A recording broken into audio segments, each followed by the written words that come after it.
I'd survived 6 months serving him without a single slip, without him ever knowing that the invisible waitress pouring his wine understood every word his men whispered in Italian. And then my uncle called at the worst possible moment, and I was stupid enough to answer. The dining room was packed. Every table full, the bar 3 deep with people waiting for seats. And Sophia had called in sick, which meant I was covering her section plus mine. My feet were screaming, my lower back was a knot of fire, and I had exactly $43 in tips so far, which was nowhere near enough to cover the electric bill Mom had texted me about 2 hours ago. Zio Adriano's number flashed across my screen for the 4th time. I should have ignored it. I should have silenced my phone and kept moving, kept my head down, kept being Ariella March, the girl nobody looked at twice. But my uncle didn't call unless it was important. And the last time I'd ignored him, he'd shown up at my apartment at 2 in the morning to make sure I was alive. So I ducked behind the marble column near the kitchen entrance, the one spot in the entire restaurant where the security cameras had a blind spot, and I answered, "Sì, zio Adriano." My voice was low, fast. "Non ora, sono occupata." "Ariella." His voice was rough, urgent. "Ascoltami. Hai ancora la chiave del ponte?" The key to the bridge. My stomach dropped. That wasn't a question he asked lightly. That wasn't a phrase we used unless something was very, very wrong. "Sì," I whispered. "Ma non posso parlare adesso." "Bene, tienila al sicuro. Sei ancora la ragazza del ponte, capito? Non dimenticare mai. You're still the girl from the bridge. Don't ever forget." I opened my mouth to ask what the hell was happening, but he'd already hung up. I stood there for 3 seconds, pulse hammering, trying to make sense of it. The bridge, the key, the girl? We didn't talk about that night. We hadn't talked about it in years. I shoved my phone back into my apron pocket and turned toward the dining room, and froze. 3 men at table 6 were staring directly at me. Not glancing, not looking, staring. Nero Valenti sat in the center, perfectly still in his black suit, his expression unreadable. To his left, the older man with the scar through his eyebrow, Massimo, I'd heard the staff call him, had his hand resting on the table, fingers drumming once, twice. And to Nero's right, the broad-shouldered man with the cold eyes was leaning back in his chair, watching me like I was something he was deciding whether to step on. My throat went dry. I'd served Nero Valenti every Thursday night for 6 months. I knew his drink order, knew he tipped exactly 24%, knew he never raised his voice, but somehow the entire restaurant went quiet when he walked in. I also knew that nobody looked directly at him unless he wanted them to. And I knew, God, I knew, that the 3 of them had just heard every word I'd said. I forced my legs to move, forced a smile onto my face, forced myself to cross the dining room like nothing was wrong, like I hadn't just shattered the only rule that had kept me safe. Never let them know who you are. I made it 2 steps before Nero spoke. "Ariella," his voice was quiet, calm, the kind of calm that made my survival instincts scream. I stopped, turned, kept the smile plastered on even though my hands were shaking. "Yes, Mr. Valenti. Come here." It wasn't a request. I walked to his table. The dining room was still full, still loud, but somehow the noise felt very far away. Nero looked up at me. His eyes were dark, unreadable, and for the first time in 6 months, he was really seeing me. Not the uniform. Not the name tag that said Ariella March. Me. "You speak Italian," he said. "A little." My voice came out steady. That was good. That was something. "My grandmother taught me." "Your grandmother." Massimo's voice was low, dangerous. "And what's your grandmother's name?" I should have lied. I should have said something generic, something safe. But my mind was blank. My pulse was screaming. And the only thing I could think was that if I lied badly enough, they'd know. "I don't think that's appropriate workplace conversation," I said instead. Massimo's hand stopped drumming. The man to Nero's right, Tommaso, I remembered suddenly, smiled. It wasn't a nice smile. Nero's expression didn't change. "Sit down." "I'm working." "Sit down." I sat. The chair was cold. My apron was digging into my hip. Somewhere across the room, A table was probably wondering where their drinks were. Nero leaned forward slightly. What did your uncle say to you? I stopped. Tried again. He was just checking in. In Italian. He's old-fashioned. And what does La ragazza del ponte mean? My heart stopped. The girl from the bridge. I couldn't breathe, couldn't think, couldn't do anything except stare at Nero Valenti and realize that I had just destroyed everything, my job, my safety, my family's invisibility, with one stupid phone call. I don't know, I whispered. Massimo laughed.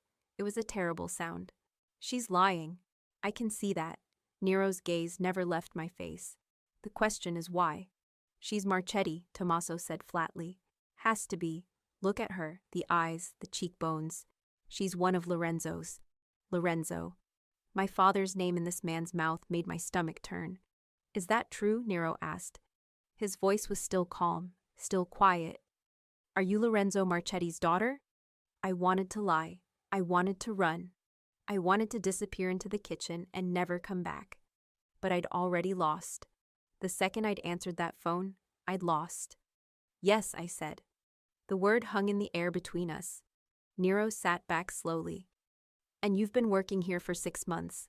Yes. Listening. No. Watching. I was just working. Under a fake name. March is my mother's. Bullshit. Massimo's voice cut through mine. She's a plant. Has to be. Costa sent her. Costa. Adriano's last name. Nero held up one hand and Massimo went silent immediately. Who is Adriano Costa to you? Nero asked. I swallowed hard. My uncle, my father's second. The man who disappeared the night your father betrayed mine. My father didn't betray anyone. The words came out sharp, automatic. Your family killed him. Massimo started to rise, but Nero's hand moved again, just a slight shift, and Massimo sank back down. Interesting, Nero said softly. That's not the story I know. Then you know the wrong story. Tommaso made a low sound in his throat. She's got spine, I'll give her that. Spine won't matter when she's... Massimo started. Nero's phone buzzed. He glanced at it, then stood in one smooth motion. The entire restaurant seemed to exhale. Ariella March, he said, and his voice carried just enough that I knew other tables could hear. You're going to come with us. We have some things to discuss about your employment here. My throat closed. Am I being fired? That depends. On what? His smile was cold. On whether you're smart enough to stay alive for the next hour. He turned toward the private dining room in the back. Massimo and Tommaso stood, flanking me without touching me. And then Nero said, very quietly, to someone I couldn't see, Chiudi la porta. Non lasciatela uscire. Lock the doors. Don't let her leave. The private dining room had dark wood paneling, leather chairs, and no windows. Nero sat behind the desk. Massimo stood by the door, arms crossed. Tommaso leaned against the wall, watching me like I was a bug he was deciding how to dissect. I stood in the center of the room, still in my uniform, my apron pocket vibrating with texts I couldn't check. Full name, Nero said. Ariella Marchetti. Age. 24. Where's your family? I hesitated. I can find out in 10 minutes, he said. You can tell me now or you can waste both our time. Safe house, upstate. My uncle arranged it after my father died. Adriano Costa arranged it. Yes, and you send them money. It wasn't a question, but I answered anyway. Yes. How much do you make here? That's, how much? 32,000 a year, plus tips.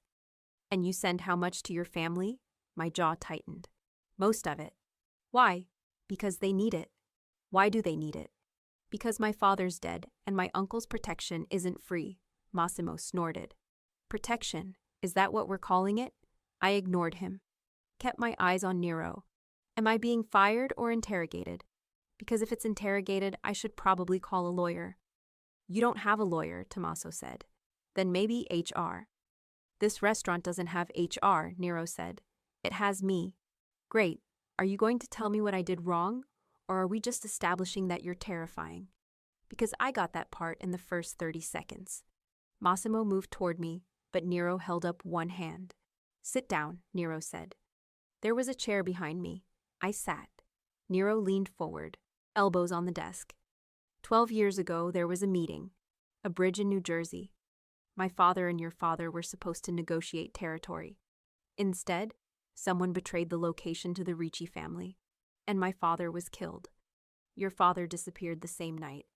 Adriano Costa vanished for 3 years, and the Marchetti family collapsed. My hands were fists in my lap. I know the story. Do you know who betrayed the meeting? Your family blamed mine, and your family blamed mine. Because you killed my father. Did we? His gaze was steady, unblinking. Or did someone want us to think that? I opened my mouth, closed it. Here's what I know, Nero continued. Adriano Costa is moving again, quietly, carefully. And 3 weeks ago, he called this restaurant asking about Thursday night reservations and whether I'd be here. He didn't make a reservation. He just wanted to know my schedule. My stomach turned. That doesn't mean... And now his niece is working here, under a fake name, speaking Italian, listening to everything. I wasn't spying. Then what were you doing? Working, my voice cracked. I was working because I needed the money and this place pays better than anywhere else, and I didn't know you owned it until I'd already been here for 3 months. Silence. Nero studied me. You're telling the truth. Yes, but you knew who I was. Everyone knows who you are, and you stayed anyway. I needed the job. Even knowing what I did to your family. You didn't do anything to my family, I said flatly. You did something to my father. My family is my mother and my 2 younger siblings, who are living in a house I've never seen, in a town I'm not allowed to visit, because my uncle says it's not safe. Massimo and Tommaso exchanged glances. Nero leaned back slowly. Not allowed to visit. He says if I go there, I'll lead your people straight to them. And you believed him. Why wouldn't I? Another silence. Then Massimo said, She's a liability. Costa's using her whether she knows it or not. We should... No, Nero said. She's Marchetti. I said no. Tommaso pushed off the wall. Then what do you want to do with her? Nero looked at me for a long moment. Then he said, I want to offer her a deal. My pulse spiked. What kind of deal? The kind where you don't end up dead in the river and your family doesn't end up collateral damage in a war you don't understand. I forced myself to breathe. I'm listening. Adriano Costa is planning something. I don't know what yet, but I know he's moving pieces. And you? He gestured toward me. You're a piece he thinks he controls. I'm not. You are, whether you know it or not. He stood, walked around the desk, stopped 3 feet away from me. But you could be my piece instead. The air in the room changed. You want me to spy on my uncle, I said slowly. I want you to help me figure out what he's planning. You speak Italian, you know his patterns. You're smart, enough to have stayed invisible here for 6 months, which means you're smart enough to be useful. And if I say no, his expression didn't change. Then you walk out of here tonight. And by tomorrow morning, every family in this city knows that Lorenzo Marchetti's daughter has been working under my roof. You'll be a target for anyone who wants to hurt me or leverage against Costa. Your mother and siblings will be moved by people who aren't as careful as I am. And you'll spend the rest of your very short life looking over your shoulder. My hands were shaking. I pressed them flat against my thighs. And if I say yes, then you stay under my protection. You help me track Costa. And when this is over, your family gets relocated somewhere safe, somewhere you actually know about, with enough money to start over. You're asking me to betray my uncle. I'm asking you to help me find the truth about what happened 12 years ago, he paused. Unless you're certain he's been telling you the truth this whole time. I wanted to say yes. I wanted to be certain. But I kept thinking about the safe house I'd never seen. The town I wasn't allowed to visit. The way Adriano's voice had sounded on the phone tonight. Urgent, careful, like he was moving pieces on a board I couldn't see. I need guarantees, I said. Massimo made a disgusted sound. She doesn't get to negotiate. Yes, she does. Nero's eyes never left mine. What do you want? Any move you make can't touch my family without my approval. I get to talk to my mother, actually talk to her, not through my uncle. And if this goes bad, you get them out first. Done. Just like that? Just like that. He held out his hand. Do we have a deal? I looked at his hand. at his face, at the two men flanking the door who clearly thought I should already be dead. I thought about my mother's last text, about the electric bill, about my sister's college fund that didn't exist, about the life I'd been living, invisible, exhausted, afraid. I thought about my father, who I barely remembered, and the bridge, and the girl I used to be. And then I thought about the fact that I had no other choice. I took his hand. His grip was firm, warm, absolute. "Good," he said. "You start tomorrow." They moved me that same night. Not to some anonymous safe house or a hotel room with guards outside the door. Nero had one of his men drive me back to my apartment, the tiny studio in Queens that I shared with two roommates who asked no questions because they were never home, and gave me 20 minutes to pack. Everything, the driver said. His name was Luca, and he had kind eyes that didn't match the gun I could see under his jacket. "Mr. Valenti said you won't be coming back here." I packed everything I owned in 2 suitcases and 3 garbage bags. It took 12 minutes. The apartment Nero put me in was in Manhattan, 15th floor, floor-to-ceiling windows overlooking the city. Furniture that looked like it had never been sat on. A kitchen with appliances I didn't know how to use. And a phone on the counter with a note in clean, sharp handwriting. "Use this. Your old number is compromised." I stood in the center of the living room at 2 a.m, surrounded by my garbage bags, and tried to figure out what the hell I'd just agreed to. The new phone buzzed. A text from an unknown number. "Get some sleep. Someone will pick you up at 9. I didn't sleep. At 9 o'clock exactly, there was a knock on the door. I'd changed into jeans and a sweater, the nicest things I owned that weren't my work uniform, and pulled my hair back. No makeup. I looked exhausted, which was fine, because I was. The man at the door wasn't Luca. He was older, maybe 50, with silver hair and a face that had seen things. "Miss Marchetti, I'm Dante. Mr. Valenti is waiting." The doors opened directly into Nero's office. It was massive. Dark wood, leather furniture, walls of windows showing the city spread out like a kingdom. And in the center of it all, behind a desk that could have doubled as a dining table, Nero sat reviewing something on his laptop. He looked up when I walked in. "Close the door," he said. I closed it. Dante disappeared back into the elevator, and I was alone with Nero Valenti in a room that suddenly felt much smaller than it was. "Sit." He gestured to the chair across from his desk. I sat. He studied me for a moment, then slid a folder across the desk. "Open it." Inside were printed transcripts, phone calls, some in English, some in Italian, some in a mix of both, all dated within the last 3 weeks. "What is this?" I asked. "Calls we've intercepted from numbers linked to your uncle. I need you to read them and tell me if you recognize patterns, phrases, or anything that seems off." I scanned the first page, the second, then stopped on the third. "This one." I tapped the page. "He uses il mercato a lot, the market, but it's not about business." Nero leaned forward slightly. "How do you know?" "Because he's using it wrong. You don't say il mercato è chiuso when you're talking about actual markets closing. You'd say chiuso per affari or something normal. But he says it 3 times in this call, always before he changes the subject. Code, maybe, or he's being careful about something." I kept reading. "And here, la chiave del ponte. The key to the bridge. That's what he said to me last night." Nero went very still. "What else did he say?" "That I'm still the girl from the bridge, that I shouldn't forget." "And what does that mean?" "I don't know." I set the papers down. I was 12 when my father died. I barely remember that night. All I know is what my uncle told me, that there was a meeting, that your family ambushed it, and that my father tried to protect his men but didn't make it out. That's not what happened. Then what did happen? Nero stood, walked to the windows, looked out over the city. The meeting was supposed to be neutral. Ground. My father brought 3 men. Your father was supposed to bring the same. But when we got there, it was a setup. 8 men waiting. Ricci family shooters. My father died on that bridge. 2 of his men died. I was 16, waiting in a car 2 blocks away, and I heard the whole thing over the radio. His voice was calm, controlled, but I could hear the edge underneath. They said your father set it up, he continued. That he sold the location to the Ricci's to consolidate power. But your father died too, and Adriano Costa disappeared for 3 years. When he came back, he had money, connections, and a story about barely escaping with his life.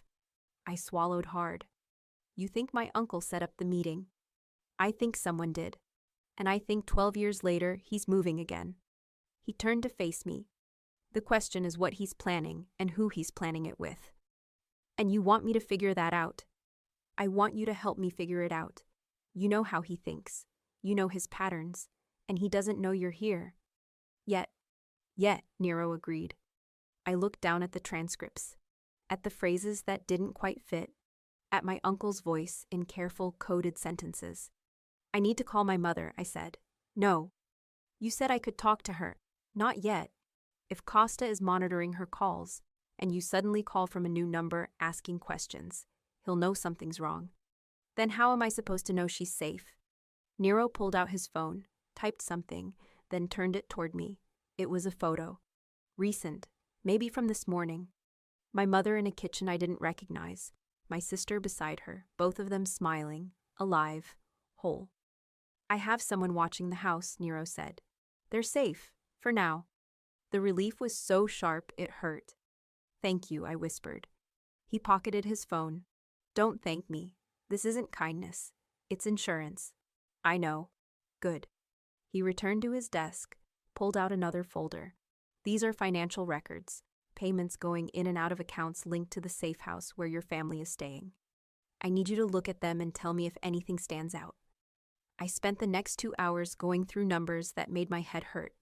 But there, buried in the third spreadsheet, was something wrong. This doesn't make sense. I pointed to a line of payments. These deposits are listed as household expenses, but they're coming in twice a month like clockwork. Always the same amount. Always from the same account.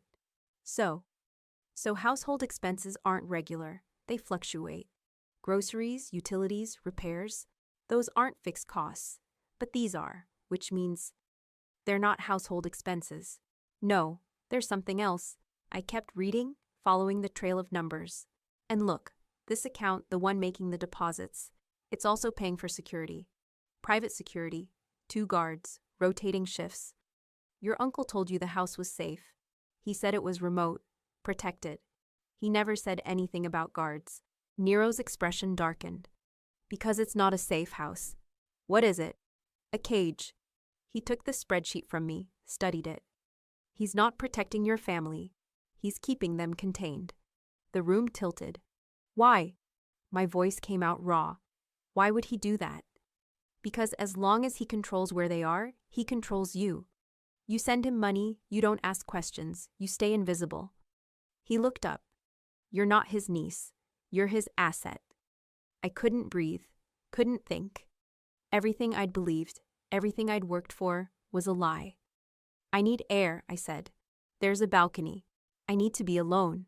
You can't leave. I'm not leaving, my voice cracked. I just need 5 minutes where I'm not looking at evidence that my entire life has been a fucking lie. Silence. Then Nero stood, walked past me, opened a door I hadn't noticed. Bathroom's through there. Take your time. I locked myself in the most expensive bathroom I'd ever seen and sat on the floor with my back against the door.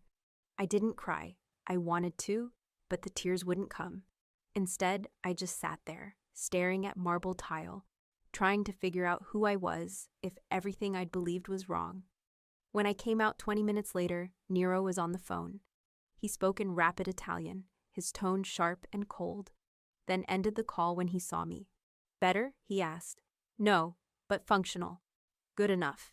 He gestured to the desk. Sit down, we're not done. There's more? There's always more. I sat. He slid another document toward me. This came in this morning. Intercepted text from a number we've traced to one of Costa's contacts. It's in Italian. Most of it is standard check-in language, but there's a phrase at the end I don't understand. I read it. Then read it again. Il ponte crollerà di nuovo, I said slowly. The bridge will fall again. Meaning? I don't know, but if he's using bridge language, it's connected to what happened 12 years ago. Or what's about to happen now. I looked up sharply. You think he's planning another setup. I think he's planning something big enough that he needed to make sure all his pieces were in place, including you." He leaned back. "The question is, who's the target this time?" My stomach dropped. "You. Maybe. Or maybe someone else. The Ricci family is fractured now. The old alliances are shifting. If Costa wanted to position himself as the power broker between families, he'd need leverage on all sides." "Exactly." I set the paper down carefully. "What do you need me to do?" "I need you to be the person he thinks you are. Invisible, obedient. Still sending money, still believing his story, while actually feeding you information. Yes. And if he finds out?" Nero's gaze was steady. "Then he'll kill you, or use you as leverage against me, or both." Comforting. I don't deal in comfort. I deal in reality. And the reality is, you're already in this. The second you answered that phone call last night, you became part of his plan, whether you wanted to be or not. The only question now is whether you're going to be his pawn or mine. I should have been terrified.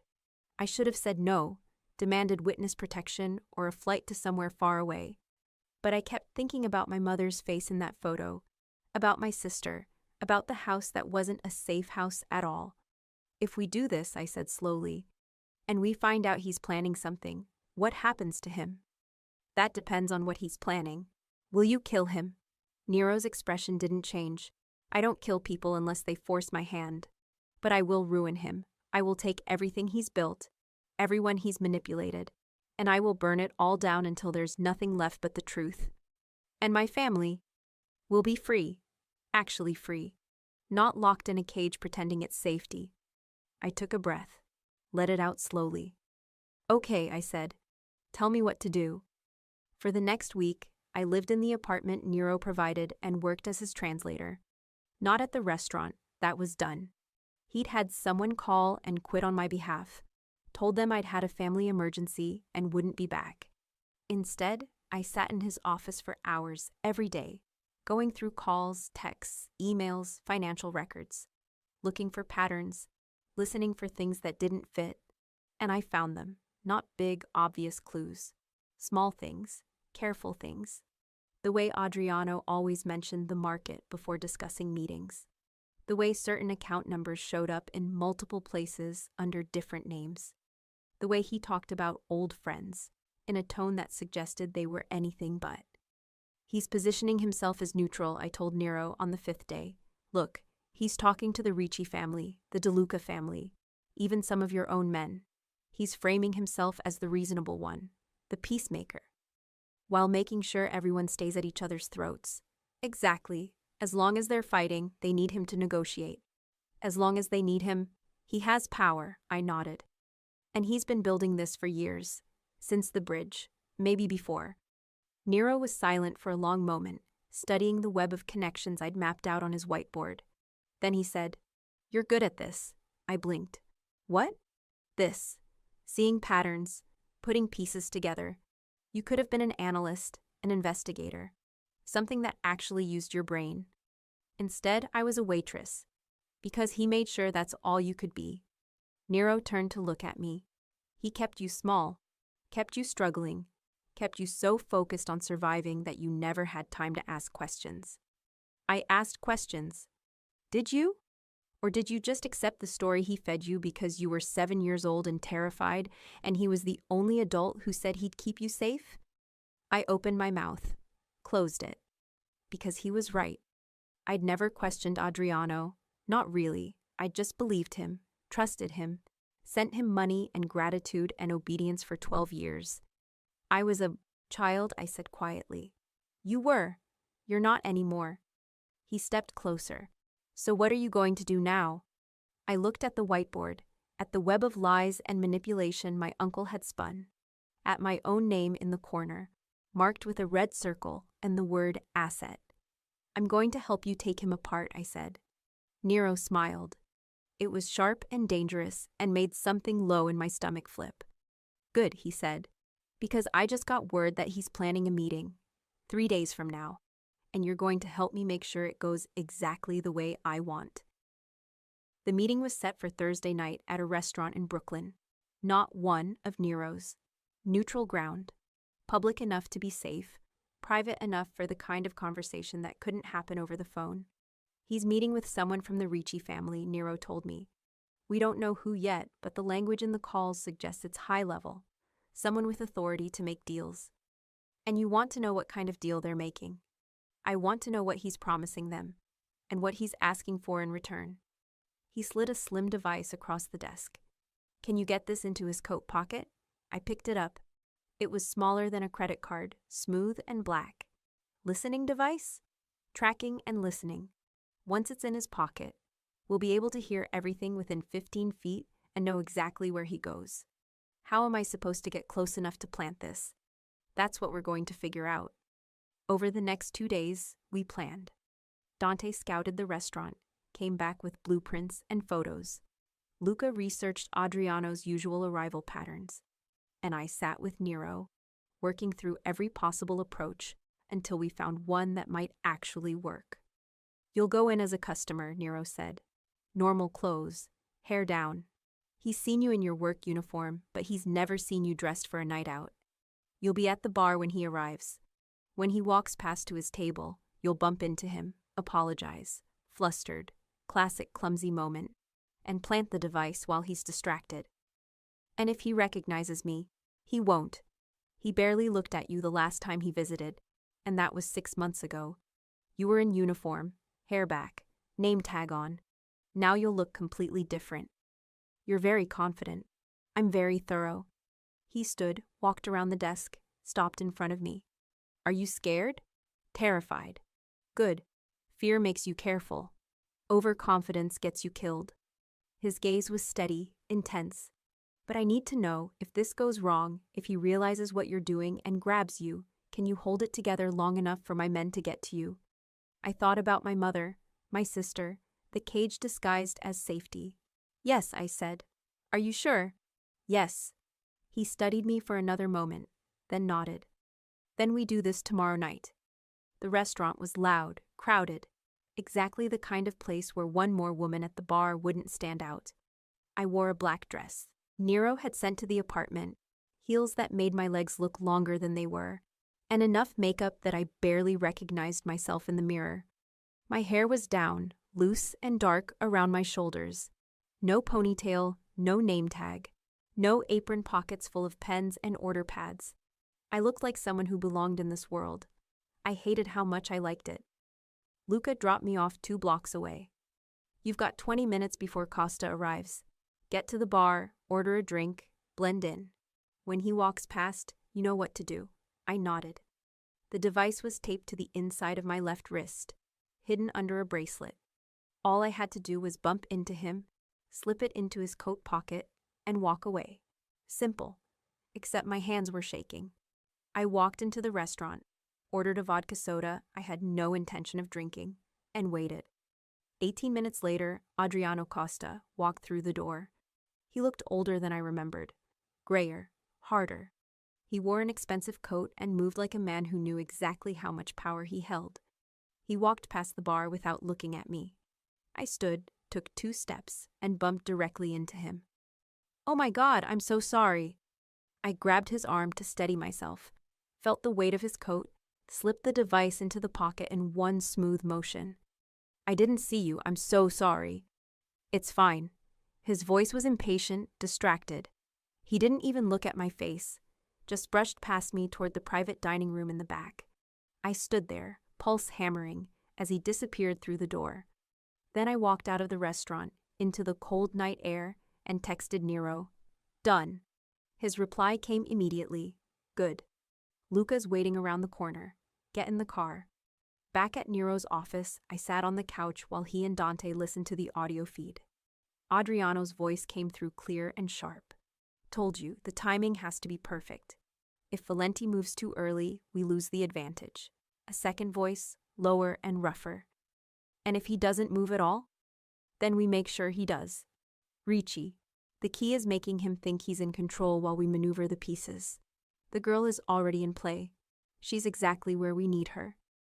My blood went cold. The girl, the second voice asked. Your niece? She's an asset. Nothing more. When this is over, she'll be useful as a bargaining chip, or she won't. Either way, she's already served her purpose by getting close to him. I couldn't breathe. Nero's hand landed on my shoulder, firm, grounding. "Keep listening," he said quietly. "And the family," the second voice continued. "The mother and the children? Locked down. No one goes in or out without my approval.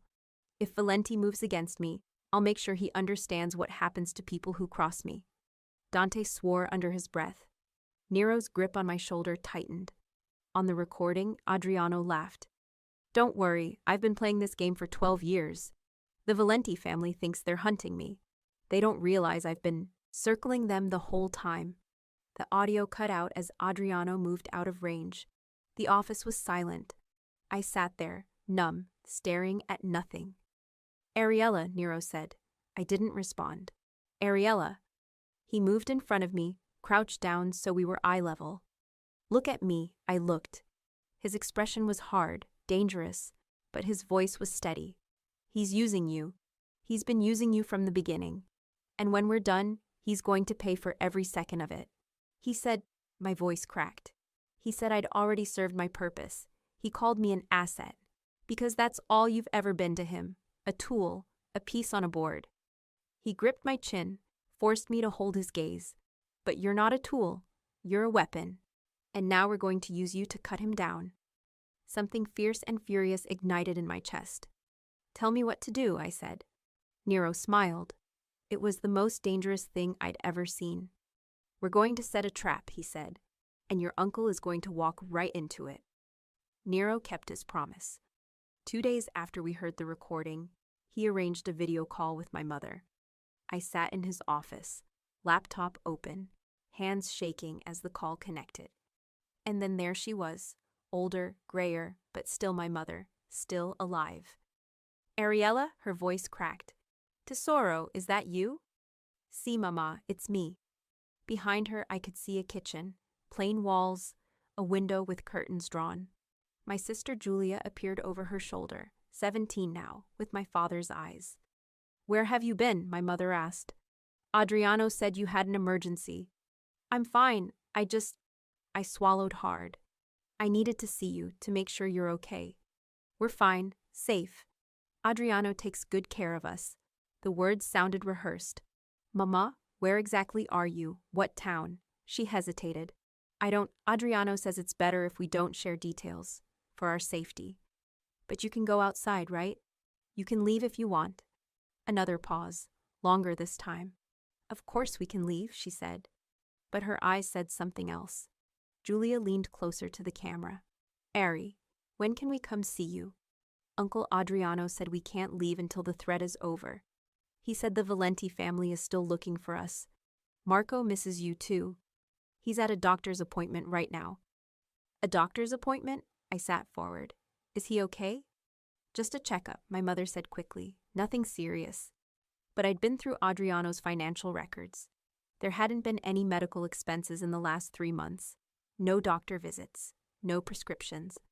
"Mama, what doctor? What's the appointment for?" She looked away from the camera. "I should go. Adriano will be here soon, and he doesn't like it when we're on calls without him knowing." The screen went black. I stared at the blank laptop, pulse hammering. Nero was standing behind me. "She's lying. I know." "Marco wasn't at a doctor's appointment." "No." Nero pulled out his phone, sent a quick text. "This came through 10 minutes before your call. We've been tracking Costa's movements. He went to a location in Jersey this morning, industrial area. He was there for 40 minutes. You think Marco is there? I think your uncle is making sure you stay in line. Your mother and sister are visible. Your brother isn't. Which means if you step out of line, he'll use Marco against me." My hands curled into fists. "That son of a bitch." "Yes. Which is why we're moving faster than I wanted to." Nero leaned against the desk. "The meeting he's planning, the big one where he positions himself as power broker between families, it's happening in 3 days. We're going to make sure it goes very differently than he expects." "How?" "By giving him exactly what he wants. He thinks you're his asset. So we're going to let him believe that. You're going to go to him, in person, scared, desperate. Tell him I'm using you. that you want out, that you'll give him everything you know about my operations if he gets your family to safety. My stomach turned. He'll never believe I'd betray you. He'll believe you'd do anything to protect your family, because that's all you've ever done. He stepped closer. When he thinks he has you back under his control, when he's moving Marco and adjusting his plans, that's when we move. This is insane. This is war, and your uncle started it 12 years ago. His voice dropped. The question is, are you ready to finish it? I thought about my mother's rehearsed words, about Julia's casual acceptance of captivity, about Marco, 7 years old, somewhere I couldn't see him. Yes, I said. Tell me what to do. We spent the next day planning every detail, the story I'd tell Adriano, the information I'd feed him, the exact moment I'd break and beg for his help. You have to sell it, Nero said. He's known you your whole life. If he suspects you're playing him, he won't, because I'm going to tell him the truth, that I'm terrified, that I'm in over my head, that I made a mistake trusting you and I need him to save me. All of that is true. The only lie is that I want his help instead of wanting to burn his entire world down. Dante, who'd been listening from across the room, let out a low whistle. She's good. I know, Nero said quietly. His eyes never left mine. Something in the air between us shifted. There's one problem, I said, breaking the moment. If I go to him in person, he's going to search me. He's going to check for wires, for tracking devices, for anything that connects me to you. I know. You go in clean. No wire, no tracker, nothing. Nero's expression was hard. You'll be alone with him for approximately 15 minutes. That's how long it will take my men to get into position around the building. And if something goes wrong before that, you fight like hell until I get to you, because I will get to you. His hand came up, cupped my jaw. The touch was firm, possessive. Understand. I couldn't breathe, couldn't look away. Yes, I whispered. For a moment, neither of us moved. Then Luca cleared his throat from across the room, and the spell broke. Nero dropped his hand, stepped back. When you're ready for us to move, when you've confirmed Marco's location or Costa reveals enough to bury him, you say this exact phrase, I just want my family back. The second you say those words, we come through every door in that building. I repeated it. I just want my family back. That's it. Now call him. I called Adriano from a coffee shop 3 blocks away. He answered on the second ring. Ariella, I was wondering when I'd hear from you. His voice was warm, familiar. It made my skin crawl. Zio, I need your help. I made my voice shake. I made a mistake, a terrible mistake. The Valenti family, Nero Valenti. He knows who I am. He's been keeping me, and I can't get away. He says if I try to leave, he'll hurt Mama and Julia. Slow down. Where are you? Manhattan. I managed to get out for a few minutes, but he's going to know soon. He's using me, making me translate things, and he's planning something big. He's going to hit the Ricci operations 3 days from now. He knows about your meeting. Silence on the other end. Then, what meeting? The one in Brooklyn. I heard him mention it. He knows about it, Zio. He knows everything. More silence. Where can we meet? Adriano asked finally. The restaurant. Your place in Red Hook. Can you make sure no one else is there? I can't risk anyone seeing me.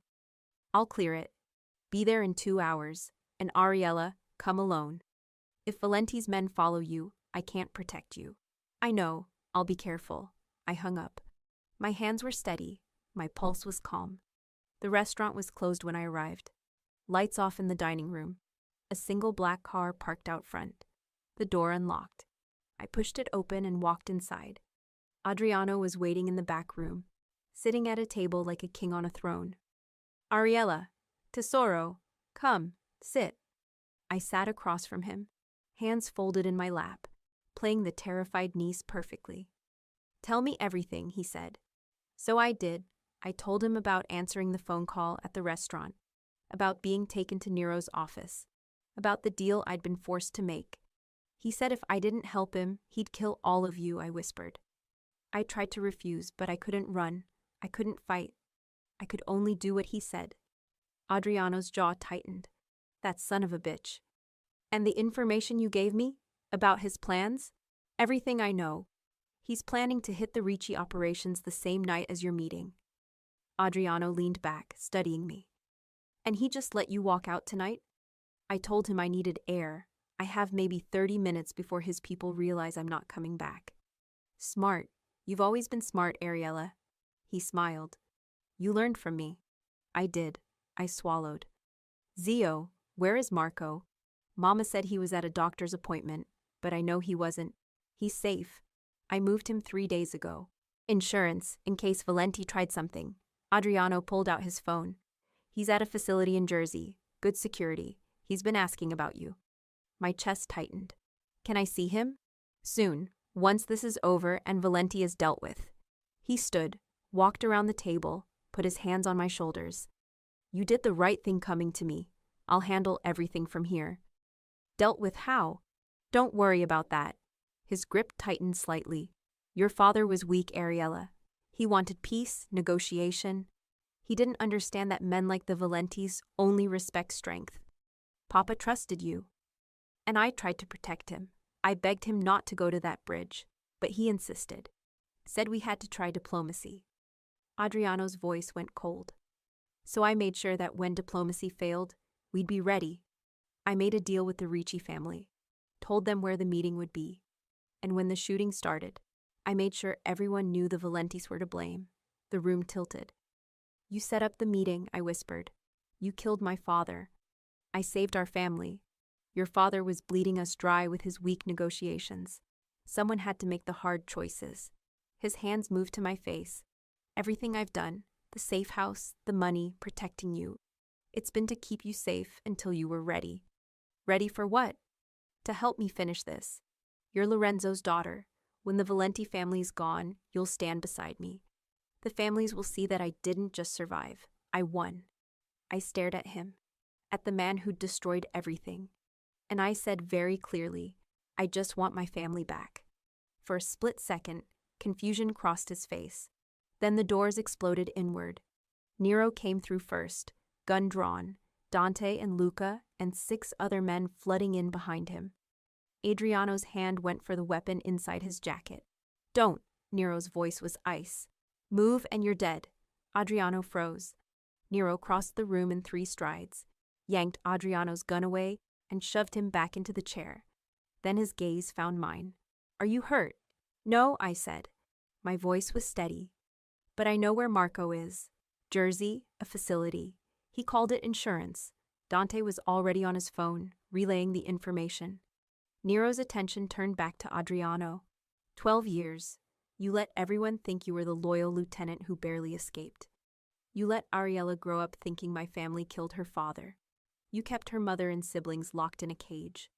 Also, you could position yourself as the peacemaker while you played every side. It's just business, Adriano said. No, it's not. Nero leaned down. Because I don't use children as assets. I don't lock families in cages and call it protection.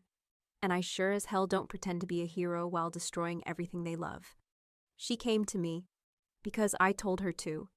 Every word she said tonight was a lie. Every piece of information she fed you was bait. And you swallowed it because you're so convinced you're the smartest man in the room that you never considered the scared little girl you've been controlling for 12 years might have grown up. Adriano's gaze swung to me. You betrayed me. No, I said quietly. I just stopped letting you use me. His expression twisted. Your father would be ashamed. My father would be alive if you hadn't killed him. You destroyed our family. You killed Papa. You held Mama and Julia hostage. You moved Marco like a chess piece. I stepped closer. And now you're going to lose everything. Dante's phone buzzed. He listened, then nodded to Nero. We've got the location. Marco's there. He's alive. Team's moving in now. Relief crashed through me so hard my knees almost buckled. Nero's hand was suddenly on my elbow, steadying me.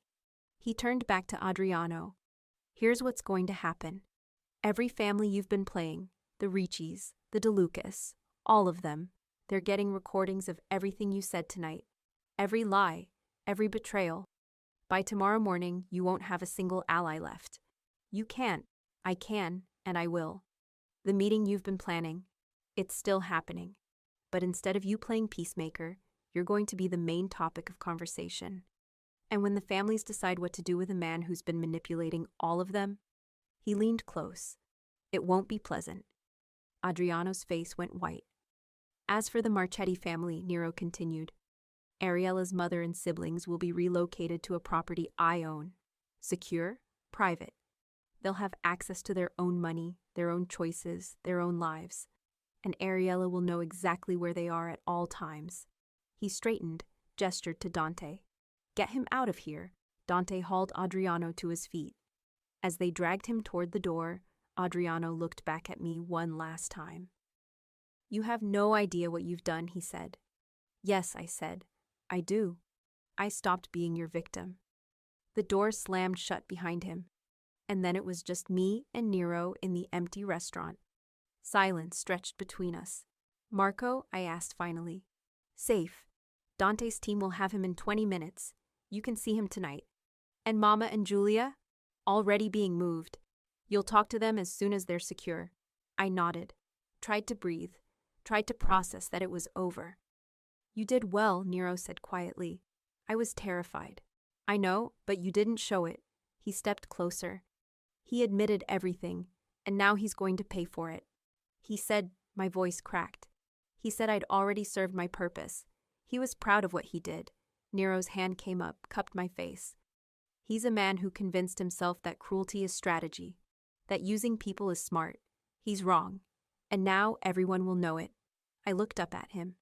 At the man who'd given me truth when my uncle had only given me lies. Who'd seen my mind and my strength when everyone else had only seen a waitress. Who'd kept his promises, even when it cost him. Thank you, I whispered. For what? For not killing him. For getting my family out. For... I stopped. Started again. For seeing me. Something shifted in his expression. His thumb brushed my cheekbone. I've been seeing you since the moment you sat down at that table and refused to break, he said quietly. The question is, what do you want to do now that you're free? I should have stepped back. Should have put distance between us. Should have remembered that he was still a dangerous man in a dangerous world. But I didn't want distance. I wanted to close the last inches between us and stop pretending I didn't feel the pull every time he looked at me like I was something more than an asset or a victim or a girl from a bridge. So I did. I kissed him. For a heartbeat, he went perfectly still. Then his hand slid into my hair, his other arm wrapped around my waist, and he kissed me back like he'd been waiting for this since the moment I'd answered that phone call in Italian. It wasn't gentle. It was desperate and fierce and tasted like relief and rage and something that might have been hope. His grip tightened, pulling me closer, and I went, pressing against him, feeling his heart hammering under my palms. When we finally broke apart, both breathing hard, his forehead rested against mine. That was either the best decision you've ever made, he said quietly, or the worst. I don't care which. You should. Why? Because this... He gestured between us. This doesn't go away when the crisis is over. This doesn't fade when your family is safe and Costa is dealt with. If you choose this, you're choosing all of it. The world I live in, the choices I make, the danger that comes with being close to me. I know. Do you? I pulled back enough to meet his eyes. You think I haven't been paying attention? I've spent 2 weeks watching how you move, how you think, how you protect the people you consider yours. I know exactly what you are, Nero, and I'm still standing here. His jaw tightened. You deserve better than this world. Maybe, but I don't want better. I want you. For a moment, neither of us moved. Then he kissed me again, harder this time, backing me against the table, his hands on my waist, my hips, everywhere. This is a terrible idea, he muttered against my mouth. Probably, I agreed. You're going to drive me insane. Good, he laughed, actually laughed. And it was the most dangerous, perfect sound I'd ever heard. When we finally pulled apart again, his phone was buzzing. He checked it, then looked at me. Marco's secure. Your mother and Julia are 20 minutes out. Do you want to go see them? Yes, but... I hesitated. What happens after, when everyone's safe and Costa is dealt with? That depends. He brushed a strand of hair from my face. What do you want to happen? I want to stop wasting my potential. I want to use my mind for something that matters. And I swallowed. I want to be with you. If you'll have me. If I'll have you. His smile was sharp, possessive. Ariella, I'm not letting you go. Not now, not after this. You're mine, and anyone who doesn't like it can deal with me. Heat flooded through me. That's very barbaric. I know. He kissed me once more, quick and claiming. Now come on, let's go get your family. The safe house where Nero's team had taken Marco was 40 minutes outside the city. We drove in silence, Nero's hand resting on my thigh, grounding me while my mind spun through everything that had just happened. When we pulled up, Dante was waiting outside. He's inside, unharmed. A little scared, but tough kid. Dante's expression softened. Looks like his sister. I was out of the car before it fully stopped. The house was small, warm, nothing like the industrial facility I'd been imagining. And there, sitting on a couch with one of Nero's men offering him hot chocolate, was my little brother. Marco, his head snapped up. Ari? Then he was running, and I was catching him, dropping to my knees as he crashed into me. I knew you'd come, he said into my shoulder. I told them you'd come. Of course I came, my voice cracked. I'm so sorry it took this long. Uncle Adriano said you were busy, that you couldn't visit because it wasn't safe yet. He pulled back, looked at me with eyes too old for 7. But I didn't believe him. He always said things that felt wrong. Smart kid. You don't have to worry about Uncle Adriano anymore, I said quietly. He can't hurt any of us now. Is Mama coming? Yes, and Julia. They'll be here soon. Marco's gaze drifted past me to where Nero stood in the doorway, and his eyes went wide. Is that him? The scary man Uncle Adriano talks about? I looked back at Nero, who was doing absolutely nothing to look less intimidating. Yes, I said, but he's not scary, not to us. Nero's expression softened slightly. He walked over, crouched down to Marco's level. Your sister is very brave, he said, and very smart. She's the reason you're safe now. Marco studied him seriously. Are you her boyfriend? I choked on air. Nero's mouth curved into something that might have been a smile. Yes. Okay, as long as you're nice to her. Marco looked at me. He is nice to you, right? Very nice, I managed. Good, because Ari deserves nice things. Nero's gaze met mine over Marco's head, and something warm and fierce passed between us. Yes, he said quietly. She does. My mother and Julia arrived an hour later. The reunion was tears and tight hugs, and my mother's hands framing my face like she couldn't believe I was real. Tesoro, what happened? Where have you been? Adriano said. Everything Adriano told you was a lie, Mama. I took her hands. Papa didn't die because of the Valentis. Adriano set up that meeting. He killed Papa, and he's been using us ever since. Her face went white. No, that's not. He saved us. He kept you locked in a cage and called it safety. My voice was steady, sure. But that's over now. You're free, all of you. Julia was staring at Nero, who stood near the door with Dante, giving us space, but clearly listening. Is it true? She asked me quietly. What they're saying online, that Adriano Costa has been arrested, that he betrayed half the families in the city. It's true. And you... She looked between me and Nero. You helped bring him down. Yes. My mother's grip on my hands tightened.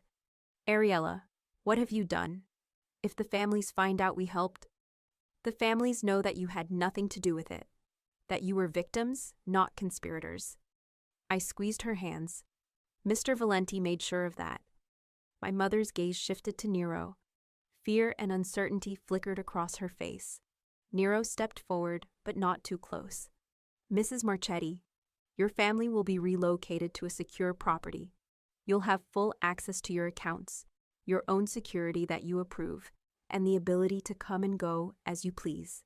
Your daughter has my word that you'll never be used as leverage again. Why would you do this? My mother asked. After everything. Because Ariella asked me to, and because what your brother-in-law did to your family, to all our families, ends now. My mother stared at him for a long moment, Then she looked at me. You trust him? Yes. Completely. Completely. She took a shaky breath, then nodded. Then I trust him too. 3 days later, the meeting Adriano had been planning took place. But instead of him positioning himself as the power broker between families, the heads of 4 different organizations sat in a private room and listened to recordings of everything he'd said. Every betrayal, every manipulation, every lie he'd told for 12 years. I wasn't there. Nero had been very clear that I needed to stay far away from that particular reckoning, but Dante gave me the summary afterward. It took them 40 minutes to decide, he said. Costa's been exiled, stripped of his assets, his connections, his protection. He's got 72 hours to leave the city, and if anyone sees him after that, he shrugged. Well, let's just say it won't be pleasant. Not dead? I asked. Not yet, but close enough. A man like him, with no money, no power, no allies, he won't last long. Part of me wanted to feel sorry for him. The rest of me remembered Marco's 2 old eyes and my mother's rehearsed lies, and 12-year-old me crying at my father's funeral, while the man who'd killed him held my hand. Good, I said. 2 weeks after that, my family moved into a house in Westchester. Not one of Nero's properties. My mother had been firm about that. She wanted something that was truly theirs, bought with money from accounts Adriano had kept from them for years. I helped them unpack, watched Marco run through rooms that were actually his, saw Julia standing in a bedroom with windows she could open whenever she wanted. It's strange, my mother said, standing beside me in the kitchen. Being able to just leave, go to the store, take a walk, not ask permission. You'll get used to it. That night, I returned to the city. Nero was in his office when I arrived, reviewing contracts with the kind of focus that made him both terrifying and beautiful. He looked up when I walked in. How are they? Good. Settled. Marco's already claimed the biggest bedroom, as he should. He set down the papers, stood, crossed to me. And you? Tired, relieved, ready to stop thinking about the past and start thinking about what comes next. His hands settled on my hips, pulled me close. And what comes next? That depends. Do you have a role for a woman who's very good at seeing patterns, speaks fluent Italian, and has a working knowledge of how to dismantle criminal empires from the inside? His smile was sharp. I might have a few ideas. Good. Because I'm not going back to pouring drinks or hiding behind fake names or pretending I'm nobody. I looked up at him. I want to build something, with you. Something that uses both our strengths. You want to help me go legitimate. I want to help you go powerful. There's a difference. I traced the edge of his collar. You've got the resources, the connections, the respect. But you're still playing by old rules. I can help you write new ones. Dangerous and ambitious. I knew you'd be trouble. You love trouble. I love you. The words hung in the air between us. My breath caught. What? I love you. He said it like it was simple, like it was fact. I've been in love with you since you sat in that interrogation room and asked me if you should call HR. Since you cracked codes and transcripts no one else could read. Since you walked into a trap with your uncle and stayed calm enough to give me the signal. His hand came up, cupped my face. You're brilliant and fierce, and you make me want to be better than I am. So yes, I love you. My heart was pounding so hard I could barely hear anything else. I love you too, I whispered. He kissed me then, slow and deep and claiming, and I kissed him back with everything I had. When we finally broke apart, both breathing hard, I said, So, partnership? Partnership, he agreed. In all things. Good, I smiled. Because I have a lot of ideas about restructuring your supply chain operations, and you're going to hate at least half of them. He laughed, pulled me closer. I look forward to the arguments. Liar, you look forward to winning the arguments. No. His voice dropped, his eyes dark and intense on mine. I look forward to you challenging me, to you pushing back, to you never, ever letting me get away with anything. He kissed my forehead, my temple, the corner of my mouth. You make me sharper, better, more careful, and I'm not letting that go. Good, I said again. Because I'm not going anywhere. 6 months later, I stood in front of a conference room full of dangerous men and presented a proposal to legitimize 3 of Nero's most profitable operations. They listened because Nero made them listen. But by the end, they were leaning forward, asking questions, taking notes, because the proposal was that good. When the meeting ended and the room cleared, Nero pulled me aside. "You just convinced 5 men who've been breaking the law for 30 years to consider going legitimate," he said. "That's either genius or insanity. It's practical and profitable, which is the only language they speak. Still, impressive." He kissed me, quick and possessive. "How does it feel?" I thought about it. About the girl who'd answered a phone call in Italian 6 months ago. About the waitress who'd spent years invisible, powerless, afraid. About the woman I'd become, seen, powerful, dangerous in all the right ways. "It feels like winning," I said. Nero's smile was sharp and proud. "Good, because we're just getting started." I never went back to the restaurant. I never hid behind a fake name again. I became Ariella Marchetti Valenti, not through marriage, not yet, but through choice and partnership and the kind of power that came from being seen for exactly what I was. A weapon, a strategist, a woman who'd walked through fire and come out forged into something stronger than anyone had expected. My mother worried. Julia asked 1,000 questions. Marco just wanted to know if I could still come to his soccer games. And Nero looked at me like I was the empire he'd been trying to build his whole life, and he'd finally figured out the blueprint. We were dangerous together, unstoppable, and I'd never been so completely, fiercely, recklessly happy. The bridge that had broken both our families 12 years ago was gone, but we'd built something new on its ruins, something that was ours, and no one would ever take that away. Thank you for listening all the way to the end. If you enjoyed this story, please subscribe so you don't miss the next Mafia love story. And tell me in the comments where you're listening from and what you thought of this narrator. Your feedback really helps me make these even better for you. Thank you for letting my stories keep you company. It truly means more than you know.